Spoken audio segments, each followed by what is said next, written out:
இப்ப ராகு கேதுகள் அப்படிங்கிறது நம்ம முன்னோர்கள் அப்படின்னு சொல்லி நம்ம எடுத்துக்கலாம். ராகு கேதுகள் அப்படிங்கிறது பாரம்பரிய ஜோதிடப்படி வந்து பாத்தீங்கன்னா முன்னோர்களாக வந்து பாத்தீங்கன்னா சொல்லப்படுது.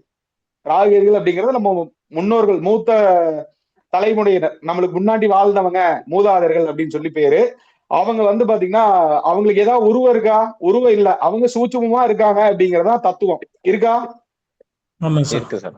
இப்ப அவங்களுடைய ஜீன்கள் அப்படிங்கறது வந்து நம்ம உடம்புல இருக்கா இல்லையா? நம்ம மூதாதையர்களுடைய ஜீன்கள் வந்து நம்ம உடம்புல வருமா வராதா?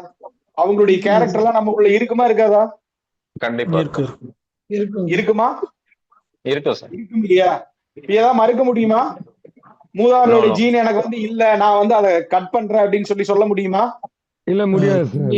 அப்ப மூதாதையர்களுடைய ஜீன் வந்து பாத்தீங்கன்னா உங்களுடைய மூதாதையர்களுடைய குணாதிசி உங்களுக்கு வரணும் அப்படின்னா அதுக்கு 2 கிரகம் வந்து மூல காரணம். இது வந்து ராகு கேதுவுடைய மூல காரணம். அவங்களுடைய அனுகிரகம் வந்து உங்களுக்கு கிடைக்கவே கிடைக்காது.